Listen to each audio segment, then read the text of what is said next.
काश पटेल अगर CIA head बनते हैं, दुनिया की कोई पावर भारत के साथ टक्कर नहीं ले सकती। साहब से मिलवाती हूँ और इनका नाम है जी काश पटेल। डोनाल्ड ट्रंप की टीम में हमें इंडियंस जो हैं वो ज्यादा दिखाई देंगे और यही वजह है शायद कि मोदी जी हमें काफी खुश दिखाई देते हैं। हमारी टांगे कांप क्यों रही हैं? कहा जाता है कि ये काश पटेल जो है he also referred about the Ayodhya मंदिर के बारे में भी उन्होंने अल्फाज बोले थे। आपकी कांपे क्यों टांग रही हैं? हौसले से बैठो, कुछ नहीं होता, हमें रियासत है। डोनाल्ड ट्रंप के लिए भी कहा जा रहा है कि जी पाकिस्तान के लिए हो सकता है कि बहुत टफ लाइन लें। दरअसल आप हमेशा अक्सर जिक्र करते हैं कि डिफरेंट जो लॉबीज हैं उनका अमेरिकन एडमिनिस्ट्रेशन पे क्या इन्फ्लुएंस होता है, और हमने माजी में आपने जिक्र किया कि जो इजरायली लॉबी है उसके ऊपर बड़ी स्टडी हुई। अब सुनने में आ रहा है कि जो इंडियन लॉबी है वो अमेरिका के अंदर बड़ी पेनिट्रेट कर गई है और अमेरिकन सिस्टम के अंदर है।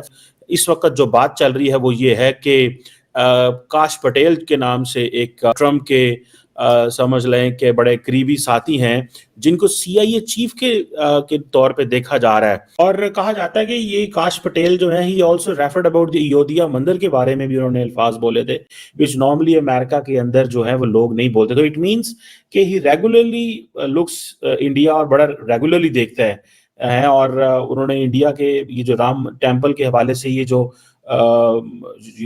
उस वक्त एक सेरेमनी हुई और सारा कुछ हुआ उसके ऊपर उन्होंने कमेंट किया और उन्होंने कहा कि हिस्ट्री को ये भूल गए थे, लेकिन अब ये उन्होंने इसको प्रेज किया था। तो इट मींस के he is a practising Hindu, that's why he talked. और चीमा साहब, मैं हमेशा ये बात करता आया हूं कि भारत का जो डायस्पोरा है वो डायस्पोरा नहीं है, वो टेक्नोक्रेट्स है।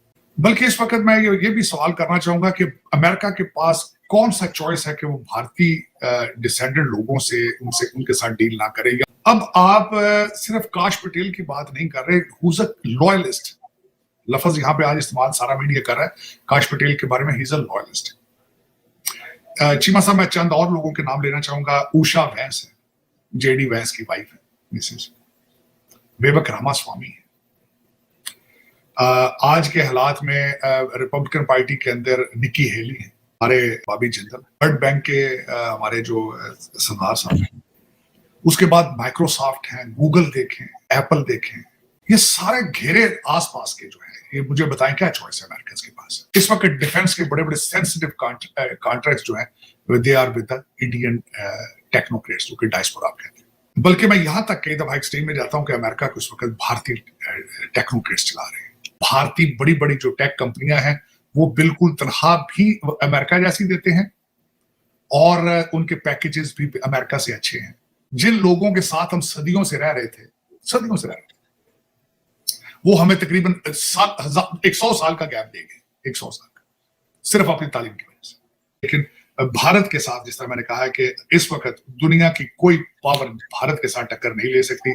5th biggest economy, moving rapidly towards become a 3rd biggest economy. और उनके जो जवान हैं, जो बच्चे उनके पढ़े हैं, मोदी साहब ने जो नेशनलिज्म का इंजेक्शन उनको दिया है वो उनको असर हो गया उसका। साहब से मिलवाती हूँ और इनका नाम है जी काश पटेल। जी हाँ, ये इंडियन ओरिजिन के हैं और कहा यह जा रहा है कि डोनाल्ड ट्रंप साहब से इनके काफी जो है वो टर्म्स अच्छे हैं, उनके साथ ये काम करते रहे हैं। और ये भी कहा जा रहा है कि हो सकता है कि नेक्स्ट सीईओ हो ये, यानी कि ये सीआईए के चीफ हो। मगर हम आपको ये जरूर बता देंगे, इनके बारे में काफी बातें की जा रही हैं और काफी लोग जो है इनके बारे में पूछ रहे हैं और कह रहे हैं कि ये कौन है। यानी कि एक बार फिर डोनाल्ड ट्रंप की टीम में हमें इंडियंस जो हैं वो ज्यादा दिखाई देंगे और यही वजह है शायद कि मोदी जी हमें काफी खुश दिखाई देते हैं। लेकिन अगर हकीकत में देखा जाए तो ये दोस्ती हमें जो है डोनाल्ड ट्रंप और प्राइम मिनिस्टर नरेंद्र मोदी के बीच नजर आती है। दोनों ही बड़े स्ट्रॉन्ग लीडर है, एक दूसरे को बहुत ज्यादा सपोर्ट करते हैं। तो आई थिंक ये बहुत अच्छा है and India of course progress कर रहा है और बहुत सारे दूसरे मुल्क भी चाह रहे हैं उससे दोस्ती करना। जैसे लास्ट टाइम आपके शो पे आई थी जर्मनी के बारे में, हम लोग बात कर रहे थे कि जर्मनी और इंडिया, और अब हम बात करें अमेरिका और इंडिया। मगर कब हम ये बात करेंगे कि जर्मनी पाकिस्तान, अमेरिका और पाकिस्तान, वो दिन कब आएगा? वो दिन कब आएगा पता ही नहीं। इंडिया बहुत अच्छा कर रहा है, लोगों को पोटेंशियल नजर आ रहा है। और इंडिया के जो लोग हैं ना, कहीं पर जाके लोगों को तंग नहीं करते हैं। डोनाल्ड ट्रंप ने ये बोला मुस्लिम इमिग्रेंट्स को जैसे बैन करेगा और मुस्लिम लोग ना आए उसके मुल्क में क्योंकि सिक्योरिटी थ्रेट है, मगर उसने कभी ये नहीं बोला कि इंडिया के लोग ना आए या हिंदू ना आए। ठीक है, तो ऑफ कोर्स उसको क्यों प्रॉब्लम होगी अमेरिका जाने से या और दोस्ती बढ़ाने से, क्योंकि वहां सबको फायदा नजर आ रहा है बेसिकली। जब ब्रिटिश गवर्नमेंट तो नहीं, जो ब्रिटिश एम्पायर आई थी और हुकूमत करा था इंडिया के ऊपर, उस वक्त भी इंडिया क्राउन जूल था, एक डायमंड था इंडिया, और वो सबकी नजर इंडिया के ऊपर थी तब भी, 200 साल पहले भी, 200-300 साल पहले भी, और अब भी सबकी नजर इंडिया के ऊपर है क्योंकि वो है डायमंड है। अभी भी सबको नजर आ रहा है यार इतना लूटा इन लोगों को, मगर तब भी गोल्ड निकले जा रहा है इस मुल्क से, यानी तो तरक्की कभी इंडिया तो और करेगा, अभी तो इंडिया की तरक्की शुरू हुई है। एंड ऑफ कोर्स अनफॉर्चुनेटली जब तरक्की कोई मुल्क कर रहा होता है, दूसरे लोग जो है जल रहे होते हैं, जो मुल्क है साबोटाज करने की कोशिश करेंगे, हो सकता है दोस्ती भी साबोटाज करने की कोशिश कर रहे हैं डोनाल्ड ट्रंप जो लीड कर रहा है।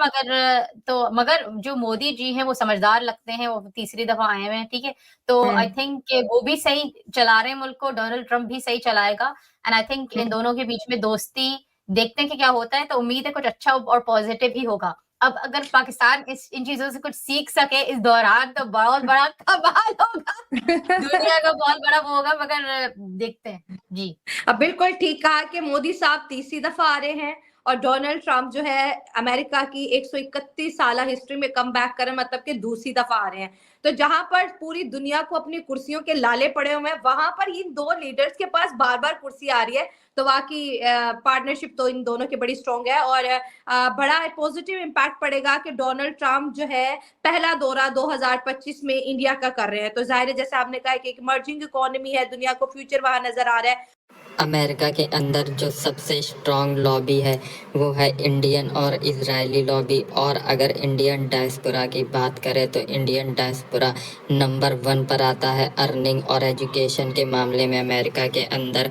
और आने वाले वक्त में जो CIA के चीफ हैं वो कश्यप पटेल नाम के एक इंडियन ओरिजिन व्यक्ति बनने वाले हैं, और ये एक बहुत ही बड़ी न्यूज़ है। और जो सबसे बड़ी बात है वो ये है कि वो इंडियन वैल्यूज़ को मानते हैं और इंडिया पर ख़ास नज़र रखते हैं। उन्होंने राम मंदिर के इनॉग्रेशन के वक्त भी स्टेटमेंट जारी किया था और उन्होंने सपोर्ट दिखाया था राम मंदिर के इनॉग्रेशन पर। और इसके साथ ही साथ आने वाले समय में जो व्हाइट हाउस के अंदर अपॉइंटमेंट्स होंगी उसमें बहुत सारे इंडियंस होंगे, और जो पिछली बाइडेन एडमिनिस्ट्रेशन थी उसमें भी बहुत सारे इंडियंस थे। तो कोई भी गवर्नमेंट आए इंडिया के लिए बाई पार्टीजन सपोर्ट है। साथ ही साथ इंडिया के इतने सारे टेक्नोक्रेट्स अमेरिका के अंदर हैं कि व्हाइट हाउस एडमिनिस्ट्रेशन के अंदर बहुत सारे इंडियंस का आना तय है, जिससे इंडिया को डायरेक्ट इनडायरेक्ट फ़ायदा हो सकता है। और साथ ही साथ इस चीज़ से जो सबसे ज़्यादा नर्वस देश हैं वो हैं पाकिस्तान, चाइना, कनाडा जैसे देश, जो भारत के लिए बहुत ही अच्छे विचार नहीं रखते। उनका मानना है कि अगर इंडियंस की अपॉइंटमेंट होगी वाइट हाउस में और वो भी इतनी बड़ी पोस्ट में, तो ये एक मुसीबत का कारण बनेगा उनके लिए। लेकिन अभी ये होना तय है। इंडिया और अमेरिका की जो पार्टनरशिप है अब वो नई ऊंचाइयों को टच करेगी, और उसका रीज़न ये है कि जो मोदी और डोनाल्ड ट्रंप की व्यक्तिगत इक्वेशन है वो बहुत ही अच्छी है, और दोनों ही नेशनलिस्ट किस्म के लीडर्स हैं जो देश के बारे में सोचते हैं और अपनी जनता के बारे में सोचते हैं।